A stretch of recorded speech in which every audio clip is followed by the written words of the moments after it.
The Adventure of the Priory School by Sir Arthur Conan Doyle. Read by Mark Young.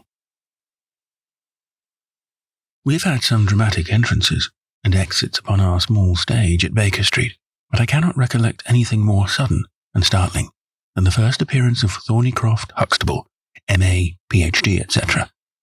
His card, which seemed too small to carry the weight of his academic distinctions, preceded him by a few seconds, and then he entered himself, so large, so pompous, and so dignified, that he was the very embodiment of self-possession and solidity. And yet his first action, when the door had closed behind him, was to stagger against the table, whence he slipped down upon the floor, and there was that majestic figure, prostrate and insensible upon our bearskin hearthrug. We had sprung to our feet, and for a few moments we stared in silent amazement at this ponderous piece of wreckage, which told of some sudden and fatal storm far out on the ocean of life. Then Holmes hurried with a cushion for his head, and I with brandy for his lips. The heavy white face was seamed with lines of trouble. The hanging pouches under the closed eyes were leaden in colour. The loose mouth drooped dolorously at the corners. The rolling chins were unshaven. Collar and shirt bore the grime of a long journey, and the hair bristled unkempt from the well-shaped head. It was a sorely stricken man who lay before us. "What is it, Watson?" asked Holmes. "Absolute exhaustion, possibly mere hunger and fatigue," said I, with my finger on the thready pulse where the stream of life trickled thin and small. "Return ticket from Mackleton, in the north of England," said Holmes, drawing it from the watch-pocket. "It is not yet 12 o'clock. He has certainly been an early starter." The puckered eyelids had begun to quiver, and now a pair of vacant grey eyes looked up at us. An instant later, the man had scrambled on to his feet, his face crimson with shame. "Forgive this weakness, Mr. Holmes. I have been a little overwrought. Thank you. If I might have a glass of milk and a biscuit, I have no doubt that I should be better. I came personally, Mr. Holmes, in order to ensure that you would return with me. I feared that no telegram would convince you of the absolute urgency of the case." "When you are quite restored." "I am quite well again. I cannot imagine how I came to be so weak.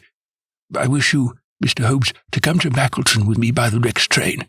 My friend shook his head. "My colleague, Dr. Watson, could tell you that we are very busy at present. I am retained in the case of the Ferrer documents, and the Abergavenny murder is coming up for trial. Only a very important issue will call me from London at present." "Important?" Our visitor threw up his hands. "Have you heard nothing of the abduction of the only son of the Duke of Holdernesse?" "What, the late cabinet minister?" "Exactly. We tried to keep it out of the papers, but there was some rumour in the Globe last night. I thought it might have reached your ears." Holmes shot out his long, thin arm and picked out volume H in his encyclopedia of reference. "Holdernesse, 6th Duke, KGPC, half the alphabet, Baron Beverley, Earl of Carlston. Dear me, what a list. Lord Lieutenant of Hallamshire since 1900, married Edith, daughter of Sir Charles Appledore, 1888, heir and only child, Lord Saltire. Owns about 250,000 acres. Minerals in Lancashire and Wales. Address, Carlton House Terrace, Holdernesse Hall, Hallamshire, Carston Castle, Bangor, Wales. Lord of the Admiralty, 1872, Chief Secretary of State for... Well, this man is certainly one of the greatest subjects of the Crown." "The greatest, perhaps the wealthiest.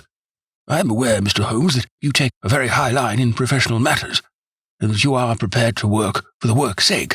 I may tell you, however, that His Grace has already intimated that a cheque for £5,000 will be handed over to the person who can tell him where his son is, and another 1,000 to him who can name the man or men who have taken them." "It is a princely offer," said Holmes. "Watson, I think that we shall accompany Dr. Huxtable back to the north of England. And now, Dr. Huxtable, when you have consumed that milk, you will kindly tell me what has happened, when it happened, how it happened, and finally what Dr. Thorneycroft Huxtable of the Priory School near Mackleton has to do with the matter, and why he comes 3 days after an event. The state of your chin gives the date to ask for my humble services." Our visitor had consumed his milk and biscuits. The light had come back to his eyes, and the colour to his cheeks, as he set himself with great vigour and lucidity to explain the situation. "I must inform you, gentlemen, that the Priory is a preparatory school, of which I am the founder and principal. Huxtable's Sidelights on Horace may possibly recall my name to your memories. Priory is, without exception, the best and most select preparatory school in England. Lord Leverstoke, the Earl of Blackwater, Sir Cathcart Soames, they have all entrusted their sons to me. But I felt that my school had reached its zenith when weeks ago the Duke of Holdernesse sent Mr. James Wilder, his secretary, with intimation that young Lord Saltire, 10 years old, his only son and heir, was about to be committed to my charge. Little did I think this would be the prelude to the most crushing misfortune of my life. On the 1st of May the boy arrived, that being the beginning of the summer term. He was a charming youth, and he soon fell into our ways, I may tell you. I trust that I am not indiscreet, but half-confidences are absurd in such a case. That he was not entirely happy at home. It is an open secret that the Duke's married life had not been a peaceful one, and the matter had ended in a separation by mutual consent, the Duchess taking up her residence in the south of France. This had occurred very shortly before, and the boy's sympathies are known to have been strongly with his mother. He moped after her departure from Holdernesse Hall, and it was for this reason the Duke desired to send him to my establishment in a fortnight. The boy was quite at home with us, and was apparently absolutely happy. He was last seen on the night of the 13th of May, that is, the night of last Monday. His room was on the 2nd floor, and was approached through another larger room, in which 2 boys were sleeping. These boys saw and heard nothing, so that it is certain that young Saltire did not pass out that way. His window was open, and there is a stout ivy plant leading to the ground. We could trace no footmarks below, but it is sure that this is the only possible exit. His absence was discovered at 7 o'clock on Tuesday morning. His bed had been slept in. He had dressed himself fully before going off in his usual school suit of black Eton jacket and dark grey trousers. There were no signs that anyone had entered the room, and it is quite certain that anything in the nature of cries or a struggle would have been heard, since Caunter, the elder boy in the inner room, is a very light sleeper. When Lord Saltire's disappearance was discovered, I at once called a roll of the whole establishment, boys, masters, and servants. It was then that we ascertained that Lord Saltire had not been alone in his flight. Heidegger, the German master, was missing. His room was on the 2nd floor at the farther end of the building, facing the same way as Lord Saltire's. His bed had also been slept in, but he had apparently gone away partly dressed. Since his shirt and socks were lying on the floor, he had undoubtedly let himself down by the ivy, for we could see the marks of his feet where he had landed on the lawn. His bicycle was kept in a small shed beside the lawn, and it also was gone. He had been with me for 2 years, and came with the best references. But he was a silent, morose man, not very popular either with masters or boys.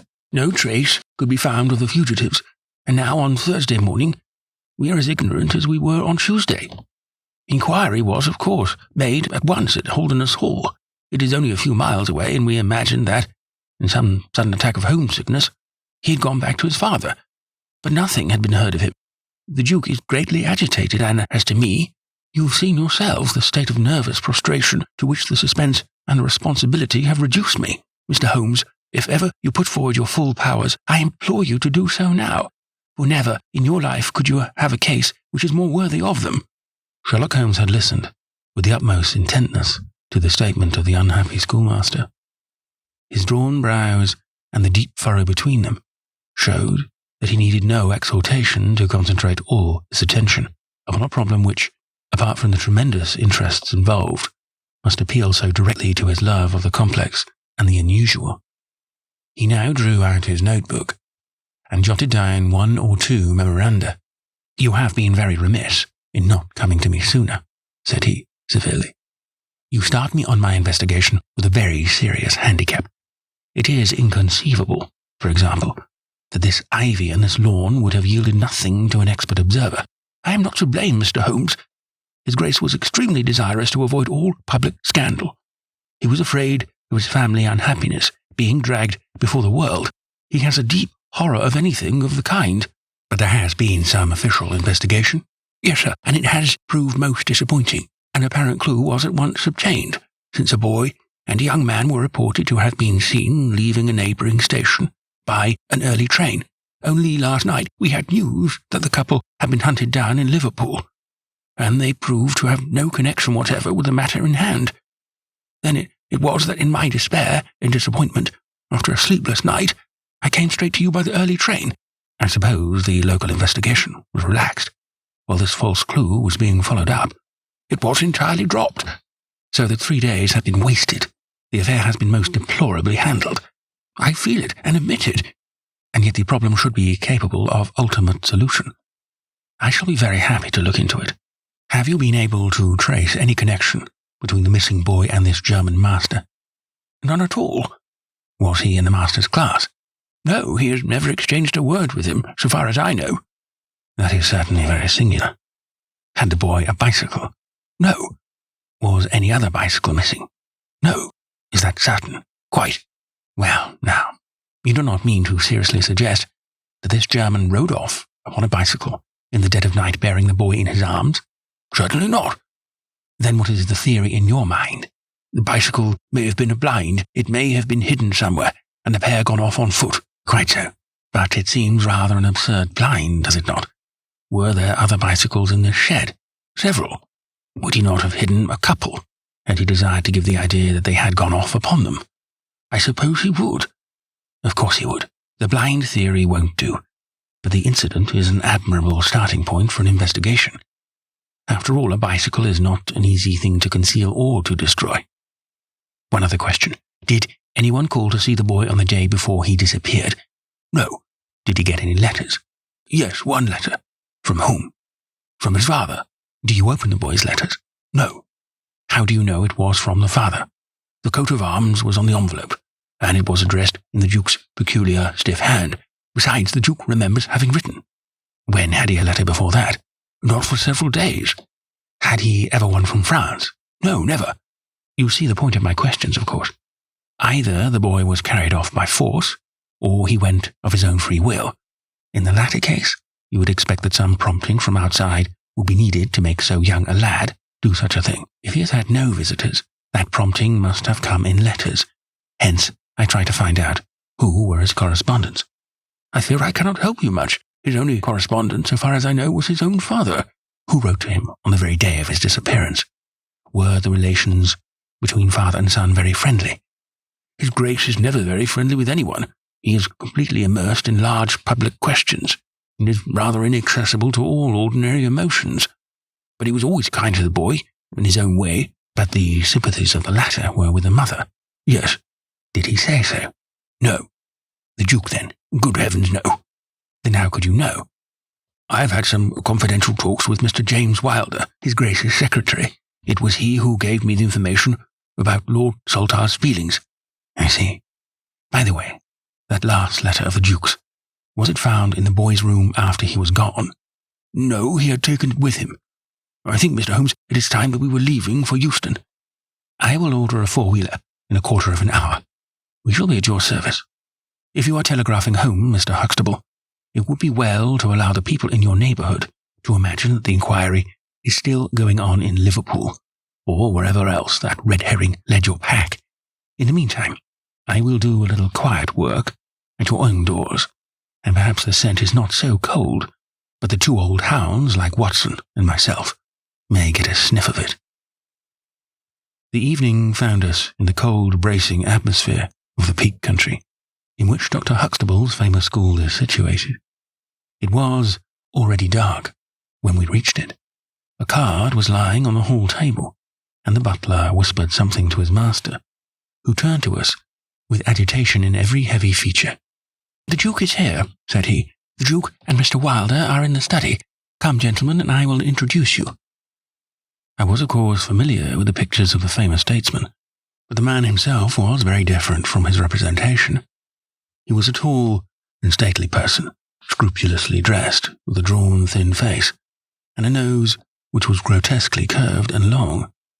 His complexion was of a dead pallor, which was more startling by contrast with a long, dwindling beard of vivid red, which flowed down over his white waistcoat, with his watch chain gleaming through its fringe, such was the stately presence who looked stonily at us from the centre of Dr. Huxtable's hearthrug. Beside him stood a very young man whom I understand to be Wilder, the private secretary. He was small, nervous, alert with intelligent light blue eyes and mobile features. It was he who at once, in an incisive and positive tone, opened the conversation. "I called on you this morning, Dr. Huxtable, too late to prevent you from starting for London. I learned that your object was to invite Mr. Sherlock Holmes to undertake the conduct of this case. His Grace is surprised, Dr. Huxtable, that you should have taken such a step without consulting him. When I learned that the police had failed, His Grace is by no means convinced that the police have failed. But surely, Mr. Wilder, you are well aware, Dr. Huxtable, that His Grace is particularly anxious to avoid all public scandal. He prefers to take as few people as possible into his confidence. The matter could be easily remedied, said the brow-beaten doctor. Mr. Sherlock Holmes can return to London by the morning train. Hardly that, Doctor, hardly that, said Holmes in his blandest voice. This northern air is invigorating and pleasant, so I propose to spend a few days upon your moors, and to occupy my mind as best I may. Whether I have the shelter of your roof or of the village inn is, of course, for you to decide. I could see that the unfortunate doctor was in the last stage of indecision, from which he was rescued by the deep, sonorous voice of the red-bearded Duke, which boomed out like a dinner gong. I agree with Mr. Wilder, Dr. Huxtable, that you would have done wisely to consult me. But since Mr. Holmes has already been taken into your confidence, it would indeed be absurd that we should not avail ourselves of his services. Far from going to the inn, Mr. Holmes, I should be pleased if you would come and stay with me at Holdernesse Hall. I thank your Grace.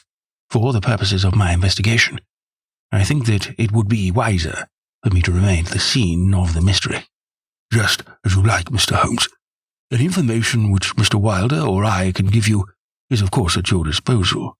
It will, probably, be necessary for me to see you at the Hall, said Holmes. I would only ask you now, sir, whether you have formed any explanation in your own mind as to the mysterious disappearance of your son. No, sir, I have not. Excuse me if I allude to that which is painful to you, but I have no alternative. Do you think that the Duchess had anything to do with the matter? The great minister showed perceptible hesitation. I do not think so, he said at last. The other most obvious explanation is that the child has been kidnapped for the purpose of levying ransom. You have not had any demand of the sort? No, sir. One more question, Your Grace. I understand that you wrote to your son upon the day when this incident occurred. No, I wrote upon the day before. Exactly. But he received it on that day. Yes. Was there anything in your letter which might have unbalanced him, or induced him to take such a step? No, sir. Certainly not. Did you post that letter yourself? The nobleman's reply was interrupted by his secretary, who broke in with some heat. His Grace is not in the habit of posting letters himself, said he. This letter was laid with others upon the study table, and I myself put them in the post-bag. You are sure this one was among them? Yes, I observed it. How many letters did your Grace write that day? 20 or 30. I have a large correspondence. Surely this is somewhat irrelevant. Not entirely, said Holmes. For my own part, the Duke continued, I have advised the police to turn their attention to the south of France. I have already said that I do not believe that the Duchess would encourage so monstrous an action, but the lad had the most wrong-headed opinions, and it is possible that he may have fled to her, aided and abetted by this German. I think, Dr. Huxtable, that we will now return to the Hall. I could see that there were other questions which Holmes would have wished to put, but the nobleman's abrupt manner showed that the interview was at an end. It was evident that to his intensely aristocratic nature, this discussion of his intimate family affairs with a stranger was most abhorrent, and that he feared lest every fresh question would throw a fiercer light into the discreetly shadowed corners of his ducal history. When the nobleman and his secretary had left, my friend flung himself at once with characteristic eagerness into the investigation. The boy's chamber was carefully examined, and yielded nothing save the absolute conviction that it was only through the window that he could have escaped. The German master's room and effects gave no further clue. In his case, a trailer of ivy had given way under his weight, and we saw, by the light of a lantern, the mark on the lawn where his heels had come down. That one dint on the short green grass, was the only material witness left of this inexplicable nocturnal flight. Sherlock Holmes left the house alone, and only returned after 11. He had obtained a large ordnance map of the neighbourhood, and this he brought into my room, where he laid it out on the bed. And, having balanced the lamp in the middle of it, he began to smoke over it, and occasionally to point out objects of interest with the reeking amber of his pipe. "This case grows upon me, Watson," said he. "There are decidedly some points of interest in connection with it. In this early stage, I want you to realize those geographical features which may have a good deal to do with our investigation. See text for Holmes's map of the neighbourhood of the school. Look at this map. This dark square is the Priory School. I'll put a pin in it. Now this line is the main road. You see that it runs east and west past the school. And you see also that there is no side road for a mile either way. If these two folk passed away by road, it was this road, exactly. By a singular and happy chance, we are able to some extent to check what passed along this road during the night in question. At this point, where my pipe is now resting, a county constable was on duty from 12 to 6. It is, as you perceive, the first crossroad on the east side. This man declares that he was not absent from his post for an instant, and he is positive that neither boy nor man could have gone that way unseen. I have spoken with this policeman tonight, and he appears to me to be a perfectly reliable person. That blocks this end. We have now to deal with the other. There is an inn here, the Red Bull, the landlady of which was ill. She had sent to Mackleton for a doctor, but he did not arrive until morning, being absent at another case. The people at the inn were alert all night, awaiting his coming, and one or other of them seems to have continually had an eye upon the road. They declare that no one passed. If their evidence is good, then we are fortunate enough to be able to block the west, and also to be able to say that the fugitives did not use the road at all. But the bicycle, I objected. Quite so. We will come to the bicycle presently. To continue our reasoning, if these people did not go by road, they must have traversed the country to the north of the house, or to the south of the house. That is certain. Let us weigh the one against the other. On the south of the house is, as you perceive, a large district of arable land, cut up into small fields, with stone walls between them. There I admit that a bicycle is impossible. We can dismiss the idea. We turn to the country on the north. Here there lies a grove of trees, marked as the Ragged Shore, and on the farther side stretches a great rolling moor, Lower Gilmore, extending for 10 miles and sloping gradually upward. Here, at one side of this wilderness, is Holdernesse Hall, 10 miles by road, but only 6 across the moor. It is a peculiarly desolate plain. A few more farmers have small holdings, where they rear sheep and cattle. Except these, the plover and the curlew are the only inhabitants, until you come to the Chesterfield High Road. There is a church there, you see, a few cottages and an inn. Beyond that the hills become precipitous. Surely it is here to the north that our quest must lie. But the bicycle, I persisted. Well, well, said Holmes impatiently. A good cyclist does not need a high road. The moor is intersected with paths, and the moon was at the full. Halloa, what is this? There was an agitated knock at the door, and an instant afterwards Dr. Huxtable was in the room. In his hand he held a blue cricket cap with a white chevron on the peak. "At last we have a clue," he cried. "Thank heaven, at last we are on the dear boy's track. It is his cap." "Where was it found?" "In the van of the gypsies who camped on the moor. They left on Tuesday. Today, police traced them down and examined their caravan. This was found." "How do they account for it?" "They shuffled and lied. Said that they found it on the moor on Tuesday morning. They know where he is, the rascals. Thank goodness, they are all safe under lock and key. Either the fear of the law or the Duke's purse will certainly get out of them all that they know. So far, so good," said Holmes, when the doctor had at last left the room. "It at least bears out the theory that it is on the side of the Lower Gilmore that we must hope for results. The police have really done nothing locally, save the arrest of those gypsies. Look here, Watson. There is a watercourse across the moor. You see it marked here on the map.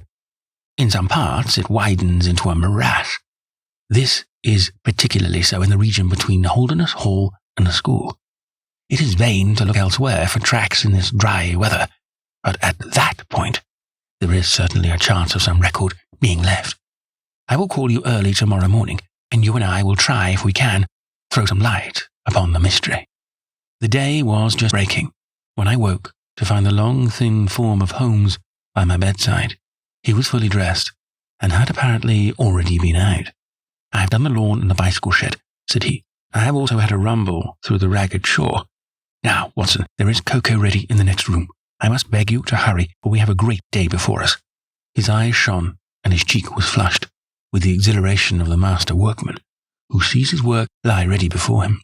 A very different Holmes, this active, alert man, from the introspective and pallid dreamer of Baker Street. I felt, as I looked upon that supple figure, alive with nervous energy, that it was indeed a strenuous day that awaited us. And yet, it opened in the blackest disappointment. With the high hopes, we struck across the peaty russet moor, intersected with 1,000 sheep paths, until we came to the broad light green belt which marked the morass between us and Holdernesse.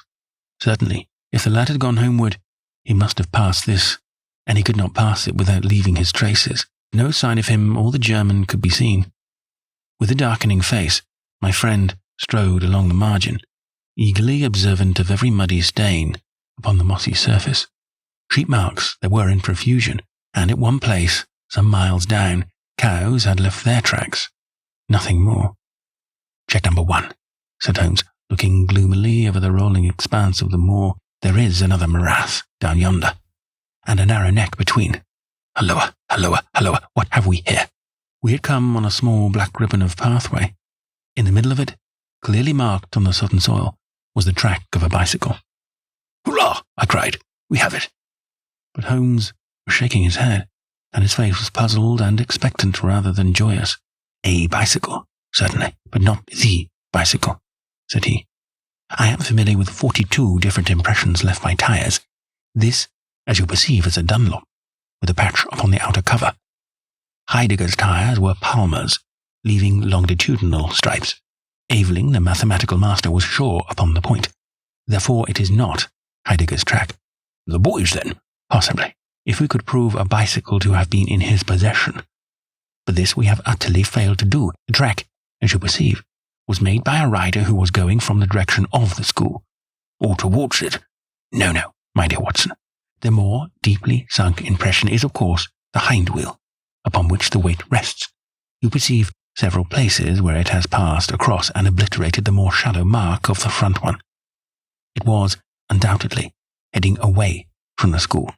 It may or may not be connected with our inquiry, but we will follow it backwards before we go any farther." We did so, and at the end of a few hundred yards, lost the tracks as we emerged from the boggy portion of the moor. Following the path backwards, we picked out another spot where a spring trickled across it. Here, once again, was the mark of the bicycle, though nearly obliterated by the hooves of cows. After that there was no sign, but the path ran right on into Ragged Shaw, the wood which backed on to the school. From this wood the cycle must have emerged. Holmes sat down on a boulder and rested his chin in his hands. I had smoked 2 cigarettes before he moved. Well, said he at last. "It is, of course, possible that a cunning man might change the tyres of his bicycle in order to leave unfamiliar tracks. A criminal who was capable of such a thought is a man whom I would be proud to do business with. We will leave this question undecided, and hark back to our morass again, for we have left a good deal unexplored." We continued our systematic survey of the edge of the sodden portion of the moor, and soon our perseverance was gloriously rewarded. Right across the lower part of the bog lay a miry path. Holmes gave a cry of delight as he approached it. An impression like a fine bundle of telegraph wires ran down the centre of it. It was the Palmer tiles. "Here is Herr Heidegger, sure enough," cried Holmes exultantly. "My reasoning seems to have been pretty sound, Watson. I congratulate you, but we have a long way still to go. Kindly walk clear of the path.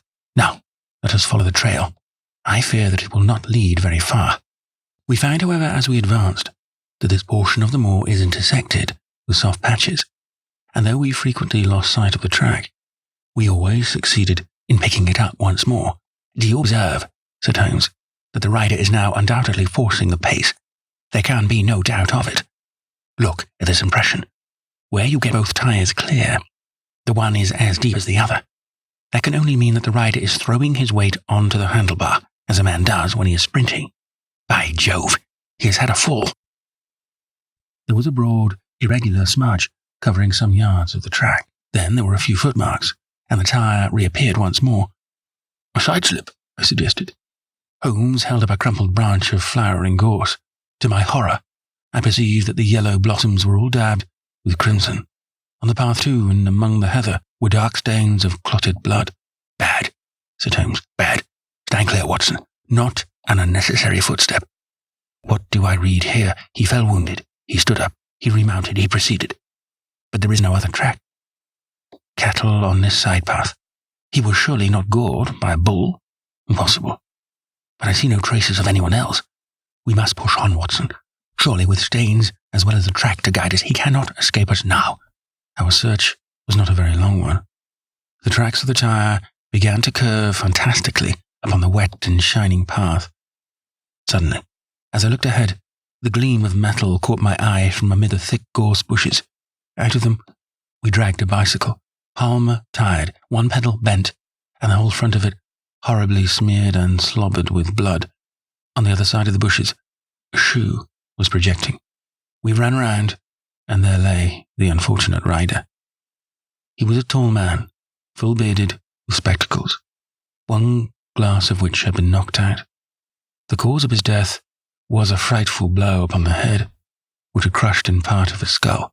That he could have gone on after receiving such an injury said much for the vitality and courage of the man.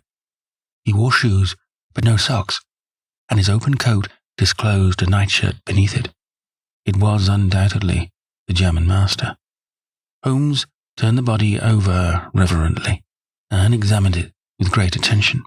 He then sat in deep thought for a time, and I could see by his ruffled brow that this grim discovery had not, in his opinion, advanced as much in our inquiry.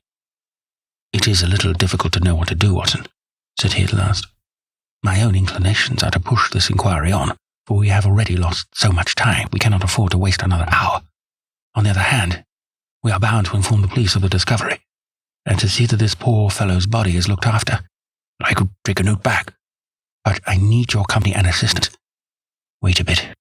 There is a fellow cutting peat up yonder. Bring him over here, and he will guide the police."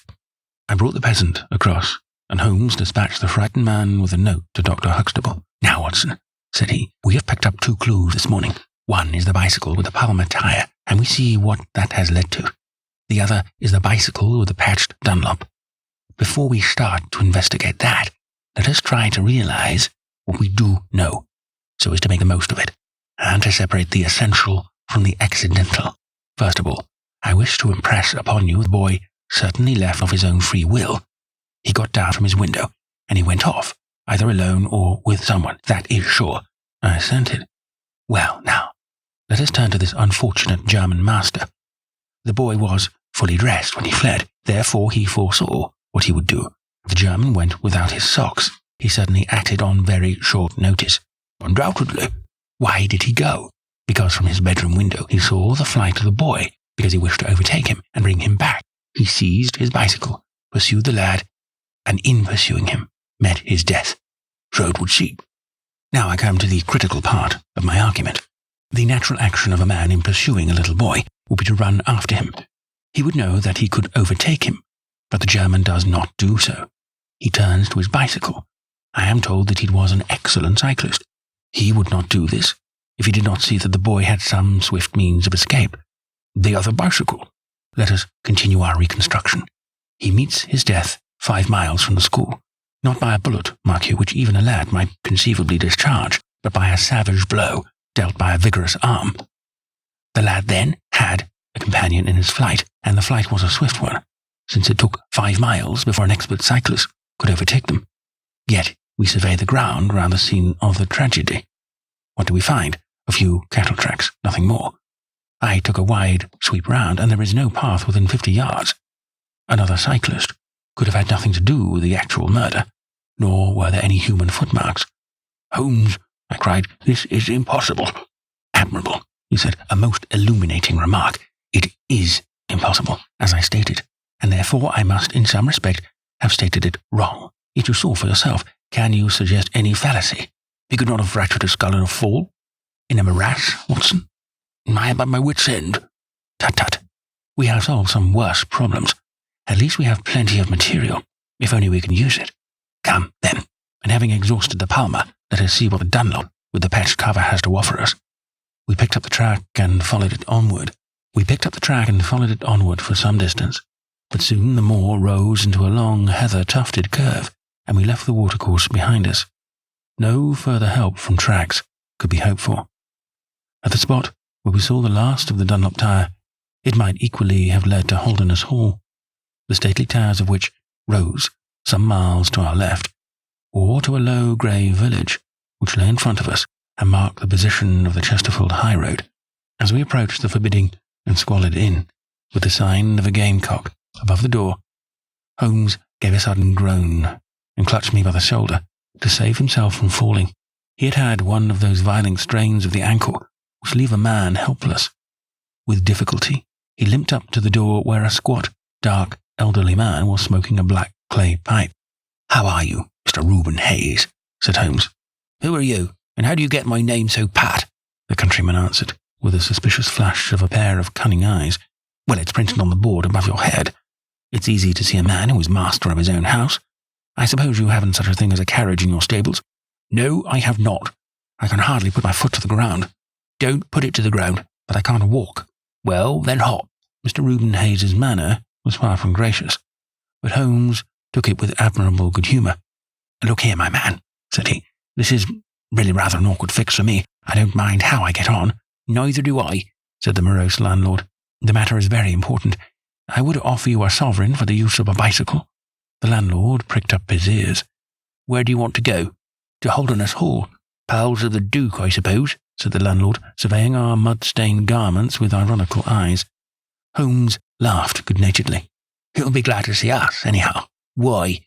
"Because we bring him news of his lost son." The landlord gave a very visible start. "What? You're on his track?" "He's been heard of in Liverpool. They expect to get him every hour." Again a swift change passed over the heavy, unshaven face. His manner was suddenly genial. "I've less reason to wish the Duke well than most men," said he. "For I was head coachman once. In cruel bad he treated me. It was him that sacked me, without a character, on the word of a lying corn chandler. But I'm glad to hear the young lord was heard of in Liverpool, and I'll help you to take the news to the Hall." "Thank you," said Holmes. "We'll have some food first. Then you can bring round the bicycle." "I haven't got a bicycle." Holmes held up a sovereign. "I tell you, man, that I haven't got one. I'll let you have 2 horses as far as the Hall." Well, said Holmes. "We'll talk about it when we've had something to eat." When we were left alone in the stone-flagged kitchen, it was astonishing how rapidly that sprained ankle recovered. It was nearly nightfall, and we had eaten nothing since early morning, so that we spent some time over our meal. Holmes was lost in thought, and once or twice he walked over to the window and stared earnestly out. It opened onto a squalid courtyard. In the far corner was a smithy, where a grimy lad was at work. On the other side were the stables. Holmes had sat down again after one of these excursions, when he suddenly sprang out of his chair with a loud exclamation. "By heaven, Watson, I believe that I've got it," he cried. Yes, it must be so. Watson, do you remember seeing any cow tracks today?" "Yes, several." "Where?" "Well, everywhere. They were at the morass, and again on the path, and again near where poor Heidegger met his death." "Exactly. Well, now, Watson, how many cows did you see on the moor?" "I don't remember seeing any." "Strange, Watson, that we should see tracks all along our line, but never a cow on the whole moor. Very strange, Watson, eh?" "Yes, it is strange." "Now, Watson, make an effort. Throw your mind back. Can you see those tracks upon the path?" "Yes, I can." "Can you recall that the tracks were sometimes like that, Watson?"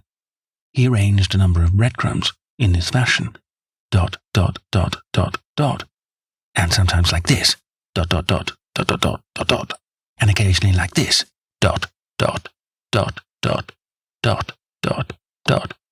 Can you remember that?" "No, I cannot." "But I can. I could swear to it. However, we will go back at our leisure and verify it. What a blind beetle I have been not to draw my conclusion." "And what is your conclusion?" "Only that it is a remarkable cow which walks, canters, and gallops." "By George, Watson. It was no brain of a country publican that thought out such blind as that. The coast seems to be clear, save for that lad in the smithy. Let us slip out and see what we can see. There were 2 rough-haired, unkempt horses in the tumble-down stable. Holmes raised the hind leg of one of them and laughed aloud. Old shoes, but newly shod. Old shoes, but new nails. This case deserves to be a classic. Let us go across to the smithy. The lad continued his work without regarding us. I saw Holmes's eye darting to right and left among the litter of iron and wood, which was scattered about the floor. Suddenly, however, we heard a step behind us, and there was the landlord, his heavy eyebrows drawn over his savage eyes, his swarthy features convulsed with passion. He held a short metal-headed stick in his hand, and he advanced in so menacing a fashion that I was right glad to feel the revolver in my pocket. "You infernal spies," the man cried. "What are you doing here?" "Why, Mr. Reuben Hayes," said Holmes coolly. "One might think that you were afraid of our finding something out." The man mastered himself with a violent effort, and his grim mouth loosened into a false laugh, which was more menacing than his frown. "You're welcome to all you can find out in my smithy," said he. "But look here, mister. I don't care for folk poking about my place without my leave, so the sooner you pay your score and get out of this, the better I shall be pleased." "All right, Mr. Hayes, no harm meant," said Holmes. "We have been having a look at your horses. But I think I'll walk. After all, it's not far, I believe. Not more than 2 miles to the Hall gates. That's the road to the left." He watched us with sullen eyes until we had left his premises. We did not go very far along the road, for Holmes stopped the instant the curve hid us from the landlord's view. "We were warm, as the children say, at that inn," said he. "I seem to grow colder every step that I take away from it. No, I can't possibly leave it." "I'm convinced," said I, "that this Reuben Hayes knows all about it. A more self-evident villain I never saw." "Oh, he impressed you in that way, did he?" "There are the horses. There is the smithy. Yes, it is an interesting place, this Fighting Cock. I think we shall have another look at it in an unobtrusive way." A long, sloping hillside, dotted with grey limestone boulders, stretched behind us. We had turned off the road and were making our way up the hill, when, looking in the direction of Holdernesse Hall, I saw a cyclist coming swiftly along. "Get down, Watson," cried Holmes with a heavy hand upon my shoulder. We had hardly sunk from view when the man flew past us on the road amid a rolling cloud of dust. I caught a glimpse of a pale, agitated face, a face with horror in every lineament, the mouth open, the eyes staring wildly in front. It was like some strange caricature of the dapper James Wilder, whom we had seen the night before. "The Duke's secretary," cried Holmes. "Come, Watson, let us see what he does." We scrambled from rock to rock until, in a few moments, we had made our way to a point from which we could see the front door of the inn. Wilder's bicycle was leaning against the wall beside it. No one was moving about the house, nor could we catch a glimpse of any faces at the windows. Slowly, twilight crept down as the sun sank behind the high towers of Holdernesse Hall. Then, in the gloom, we saw the 2 side lamps of a trap light up in the stable yard of the inn, and shortly afterwards heard the rattle of hoofs as it wheeled out into the road and tore off at a furious pace in the direction of Chesterfield. "What do you make of that, Watson?" Holmes whispered. "It looks like a flight. A single man and a dog-cart, so far as I could see. Well, it certainly was not Mr. James Wilder, for there he is at the door." A red square of light had sprung out of the darkness. In the middle of it was the black figure of the secretary, his head advanced, peering out into the night. It was evident that he was expecting someone. Then, at last, there were steps in the road. A second figure was visible for an instant against the light. The door shut, and all was black once more. 5 minutes later, a lamp was lit in a room upon the first floor. "It seems to be a curious case of custom that is done by the Fighting Cock," said Holmes. "The bar is on the other side." "Quite so. These are what one may call the private guests. Now, what in the world is Mr. James Wilder doing in that den at this hour of night? And who is the companion who comes to meet him there? Come, Watson, we must really take a risk and try to investigate this a little more closely." Together, we stole down to the road and crept across to the door of the inn. The bicycle still leaned against the wall. Holmes struck a match and held it to the back wheel. and I heard him chuckle as the light fell upon a patched Dunlop tire. Up above us was the lighted window. I must have a peep through that, Watson. If you'll bend your back and support yourself upon the wall, I think that I can manage. An instant later, his feet were on my shoulders, but he was hardly up before he was down again. Come, my friend, said he. Our day's work has been quite long enough. I think that we have gathered all that we can. It's a long walk to the school, and the sooner we get started, the better. He hardly opened his lips during that weary trudge across the moor, nor would he enter the school when he reached it, but went on to Mackleton station, whence he could send some telegrams. Late at night, I heard him consoling Dr. Huxtable, prostrated by the tragedy of his master's death, and later still he entered my room, as alert and vigorous as he had been when he started in the morning. All goes well, my friend, said he. I promise that before tomorrow evening we shall have reached the solution of the mystery. At 11 o'clock next morning, my friend and I were walking up the famous yew avenue of Holdernesse Hall. We were ushered through the magnificent Elizabethan doorway and into his Grace's study. There we found Mr. James Wilder, demure and courtly, but with some trace of that wild terror of the night before still lurking in his furtive eyes and in his twitching features. You'll come to see his Grace. I'm sorry, but the fact is that the Duke is far from well. He has been very much upset by the tragic news. We received a telegram from Dr. Huxtable yesterday, which told us of your discovery. I must see the Duke, Mr. Wilder. But he is in his room. Then I must go to his room. I believe he is in his bed. I will see him there. Holmes's cold and inexorable manner showed the secretary that it was useless to argue with him. Very good, Mr. Holmes. I will tell him that you are here. After an hour's delay, the great nobleman appeared. His face was more cadaverous than ever. His shoulders had rounded, and he seemed to me to be an altogether older man than he had been the morning before. He greeted us with a stately courtesy, and seated himself at his desk, his red beard streaming down on the table. Well, Mr. Holmes, said he. My friend's eyes were fixed upon the secretary, who stood by his master's chair. I think, Your Grace, that I could speak more freely in Mr. Wilder's absence. The man turned a shade paler and cast a malignant glance at Holmes. If Your Grace wishes— Yes, you had better go. Now, Mr. Holmes, what have you to say? My friend waited until the door had closed behind the retreating secretary. The fact is, Your Grace, said he, that my colleague, Dr. Watson, and myself had an assurance from Dr. Huxtable that a reward had been offered in this case. I should like to have this confirmed from your own lips. Certainly, Mr. Holmes. It amounted, if I am correctly informed, to £5,000 to anyone who will tell you where your son is. Exactly. And another 1,000 to the man who will name the person or persons who keep him in custody. Exactly. Under the latter heading is included, no doubt, not only those who may have taken him away, but also those who conspire to keep him in his present position. Yes, cried the Duke impatiently. If you do your work well, Mr. Sherlock Holmes, you will have no reason to complain of niggardly treatment. My friend rubbed his thin hands together with an appearance of avidity, which was a surprise to me, who knew his frugal taste. I fancy that I see your Grace's cheque-book upon the table, said he. I should be glad if you would make me out a cheque for £6,000. It would be as well, perhaps, for you to cross it. The Capital and Counties Bank, Oxford Street branch, are my agents. His Grace sat very stern and upright in his chair and looked stonily at my friend. Is this a joke, Mr. Holmes? It is hardly a subject for pleasantry. Not at all, Your Grace. I was never more earnest in my life. What do you mean, then? I mean that I have earned the reward.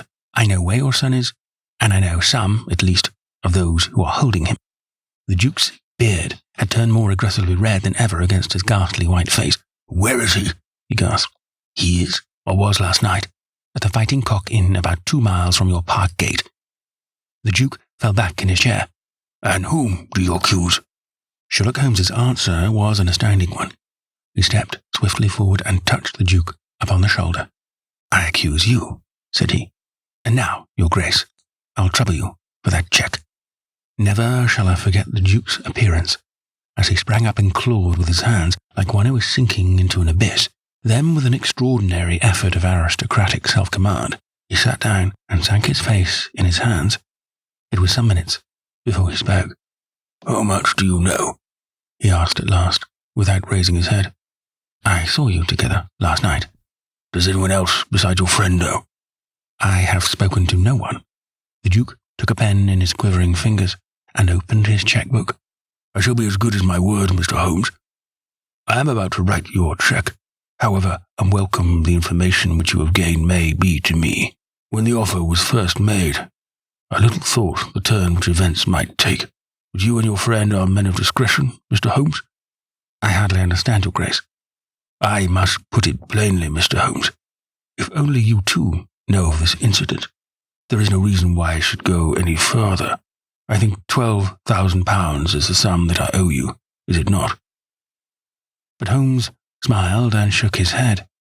"I fear, your Grace, that matters can hardly be arranged so easily. There is the death of the schoolmaster to be accounted for." "But James knew nothing of that. You could not hold him responsible for that. It was the work of this brutal ruffian whom he had the misfortune to employ." "I must take a view, your Grace, that when a man embarks upon a crime, he is morally guilty of any other crime which may spring from it." "Morally, Mr. Holmes, no doubt you are right. But surely not in the eyes of the law. A man cannot be condemned for a murder at which he was not present, and which he loathes and abhors as much as you do. The instant that he heard of it, he made a complete confession to me, so filled was he with horror and remorse. He lost not an hour in breaking entirely with the murderer. No, Mr. Holmes, you must save him. You must save him. I tell you that you must save him." The Duke had dropped the last attempt at self-command, and was pacing the room with a convulsed face, and with his clenched hands raving in the air.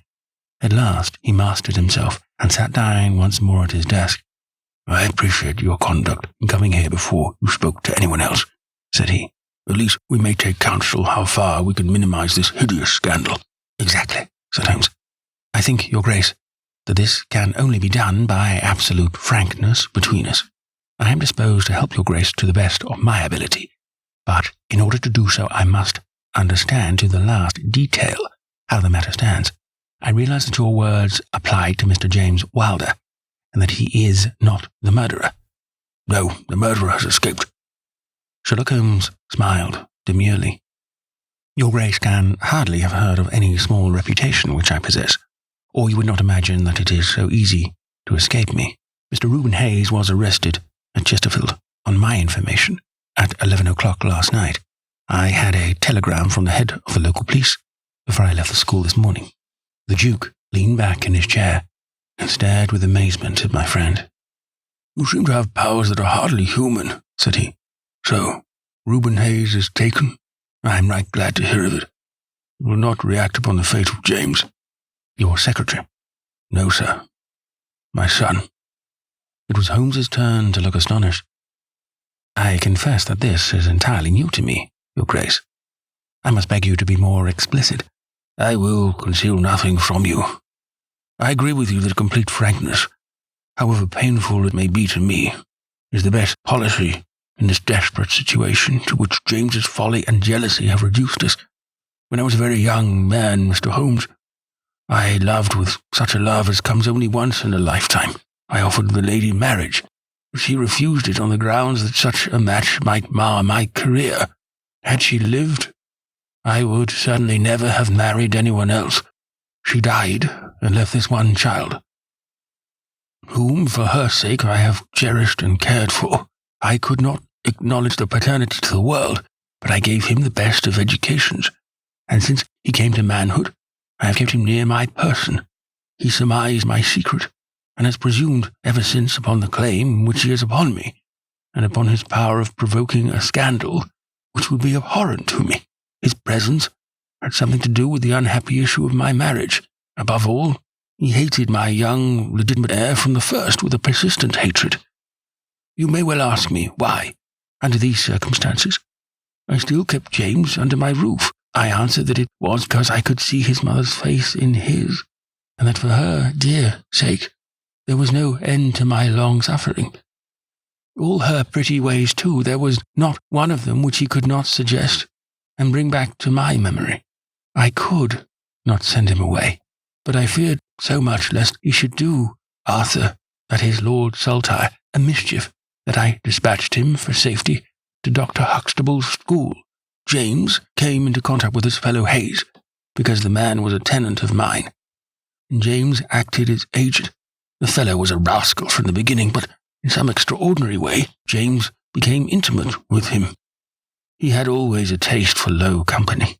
When James determined to kidnap Lord Saltire, it was of this man's service that he availed himself. You remember that I wrote to Arthur upon that last day. Well, James opened the letter and inserted a note asking Arthur to meet him in a little wood called the Ragged Shaw, which is near to the school. He used the Duchess's name, and in that way was the boy to come.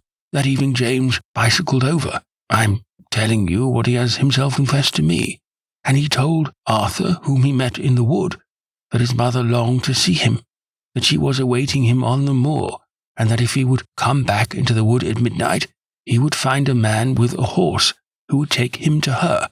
Poor Arthur fell into the trap. He came to the appointment, and found this fellow Hayes with a led pony. Arthur mounted, and they set off together. It appears, though this James only heard yesterday, that they were pursued, that Hayes struck the pursuer with his stick, and the man died of his injuries. Hayes brought Arthur to his public house, the Fighting Cock, where he was confined in an upper room under the care of Mrs. Hayes, who was a kindly woman, but entirely under the control of her brutal husband. Well, Mr. Holmes, that was the state of affairs when I first saw you 2 days ago. I had no more idea of the truth than you. You will ask me what was James's motive in doing such a deed. I answer that there was a great deal which was unreasoning and fanatical in the hatred which he bore my heir. In his view, he should himself have been heir of all my estates, and he deeply resented those social laws which made it impossible. At the same time, he had a definite motive also. He was eager that I should break the entail, and he was of opinion that it lay in my power to do so. He intended to make a bargain with me, to restore Arthur if I would break the entail, and so make it possible for the estate to be left to him by will. He knew well that I should never willingly invoke the aid of the police against him.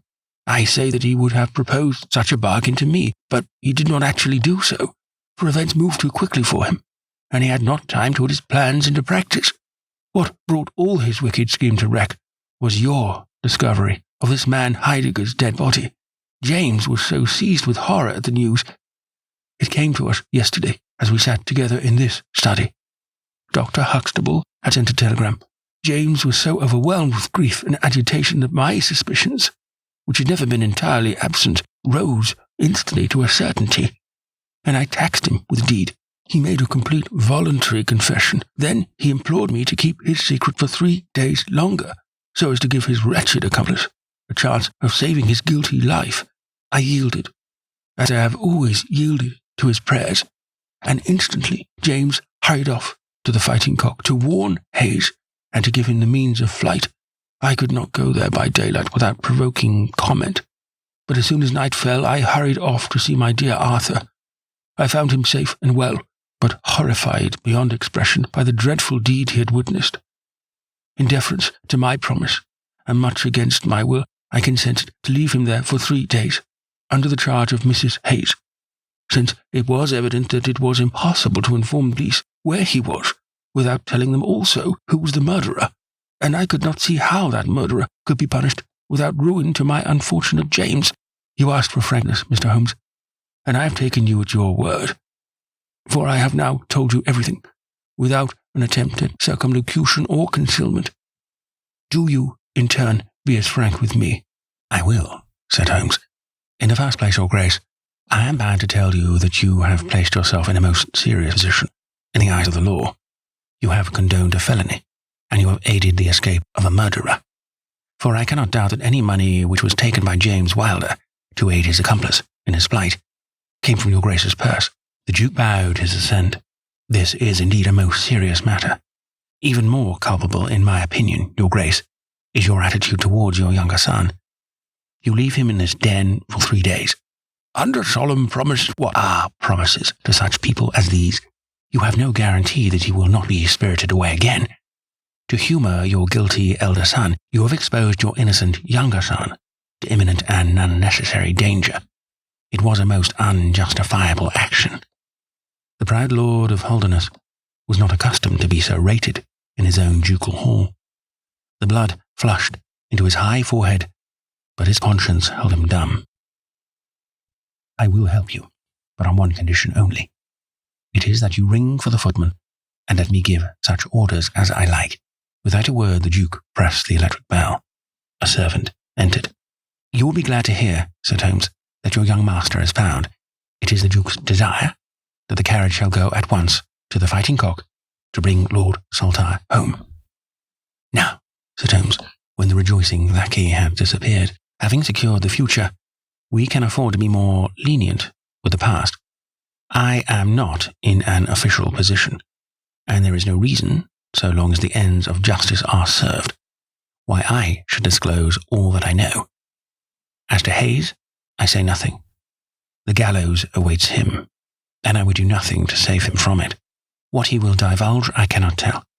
I have no doubt that your Grace could make him understand that it is to his interest to be silent.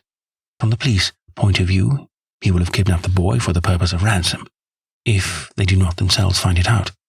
I see no reason why I should prompt them to take a broader point of view. I would warn your Grace, however, that the continued presence of Mr. James Wilder in your household can only lead to misfortune." "I understand that, Mr. Holmes, and it is already settled that he shall leave me forever and go to seek his fortune in Australia." "In that case, your Grace, since you have yourself stated that any unhappiness in your married life was caused by his presence, I would suggest that you make such amends as you can to the Duchess, and that you try to resume those relations which have been so unhappily interrupted." "That also I have arranged, Mr. Holmes. I wrote to the Duchess this morning." "In that case," said Holmes, rising, "I think that my friend and I can congratulate ourselves upon several most happy results from our little visit to the north. There is one other small point upon which I desire some light. This fellow Hayes had shot his horses with shoes which counterfeited the tracks of cows. Was it from Mr. Wilder that he learned so extraordinary a device?" The Duke stood in thought for a moment with a look of intense surprise on his face. Then he opened a door and showed us into a large room furnished as a museum. He led the way to a glass case in a corner and pointed to the inscription. "These shoes," it ran, "were dug up in the moat of Holdernesse Hall. They are for the use of horses, but they are shaped below with a cloven foot of iron so as to throw pursuers off the track. They are supposed to have belonged to some of the marauding barons of Holdernesse in the Middle Ages." Holmes opened the case, and moistening his finger, he passed it along the shoe. A thin film of recent mud was left upon his skin. "Thank you," said he, as he replaced the glass. "It is the second most interesting object that I have seen in the north." "And the first? And the first?" Holmes folded up his cheque and placed it carefully in his notebook. "I am a poor man," said he, as he patted it affectionately, and thrust it into the depths of his inner pocket.